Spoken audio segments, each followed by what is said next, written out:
Srikakulam MP కిలి Kruparani కుమారుడు క్రాంతిపై Tekkali police station లో ragging case నమోదైంది. కాలేజీలో విద్యార్థినులను క్రాంతి ర్యాగింగ్ చేస్తున్నాడని కంప్లైంట్ అందడంతో కేసు నమోదు చేసినట్లు పోలీసులు చెబుతున్నారు. పూర్తి సమాచారాన్ని మా ప్రతినిధి ఉపేంద్ర అందిస్తారు. ఉపేంద్ర, చెప్పండి, కేసు ఏమని నమోదైంది? శ్రీకాకుళం ఎంపీ కిలి కృపారాణి కుమారుడైన క్రాంతిపై టెక్కల్ పోలీస్ స్టేషన్ లో ర్యాగింగ్ నిరోధక చట్టం కింద కేసు నమోదైంది.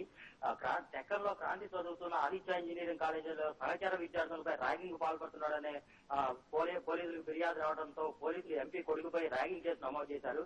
2 రోజుల క్రితం తాను చదివే ఈ ఆదిత్య కాలేజీలోనే విద్యార్థిని అంటే అక్కడ చదువుతున్న ఒక విద్యార్థిని తన మాట వినట్లేదని క్రాంతి తన మిత్రుడైన జీవంతో ఆ కళాశాలలో విద్యార్థిని కొట్టించాడనే ఆరోపణలు ఉన్నాయి. మొత్తం మీద క్రాంతి వ్యవహార శైలి మొదటి నుంచి కూడా కొంచెం డిఫరెంట్ గానే ఉందని చెప్పొచ్చు. గతంలో 10వ తరగతి పరీక్షలు రాస్తున్న తన మిత్రుడి తమ్ముడికి దగ్గరుండి కాపీలు అందించాడనే ఆరోపణ కూడా ఉంది. దీని గురించి ఓ పత్రికలో విలేకరు రాశాడని ఎంపీ కొడుకు చేయి కూడా చేస్తున్నాడని తెలుస్తుంది.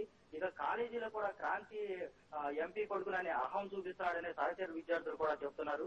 కాలేజీలో క్రాంతిని చూసేందుకే ఒకనొక దశలో భయం వేస్తుందని విద్యార్థులు చెప్తున్నారు. 2 రోజుల క్రితం విద్యార్థిని దాడికి క్రాంతి అతని ఫ్రెండ్ జీవన కారకులంటూ వీరిద్దరిపై ర్యాగింగ్ నిరోధక చట్టం కింద పోలీసులు టెక్కల్ పోలీస్ స్టేషన్ లో కేసు నమోదు చేశారు. మరోవైపు ఇదంతా రాజకీయ లబ్ధి కోసమే జగన్ వర్గ నేత అయిన టెక్కలి కాంగ్రెస్ ఎమ్మెల్యే కొర్ల భారతి ఇదంతా చేస్తుందంటూ ఎంపీ కృపారాణి వర్గం కూడా ఆరోపిస్తున్నారు. ఆదిత్య ఇంజనీరింగ్ కాలేజీలో విద్యార్థుల చేత ఈ ఎమ్మెల్యే కొర్ల భారతినే కేసు పెట్టించారని తప్పుడు కేసు పెట్టించారని ఎమ్మెల్యే భారతిపై టెక్కల్ పిఎస్ లో కూడా ఎంపీ వర్గం వారు కేసు పెట్టారు. ఉపేంద్ర, అయితే ఈ వివాదంపై ఎంపీ గాని ఎంపీ కుమారుడు గాని ఏమైనా స్పందించారా? అంటే ఎంపీ కుమారుడు వ్యవహారాన్ని మొదటి నుంచి ఇదే విధంగా ఉంటుంది. అయితే దీనిపై ఎంపీ కూడా మీడియాకి వివరణ ఇచ్చిన దాఖలాలు లేవు.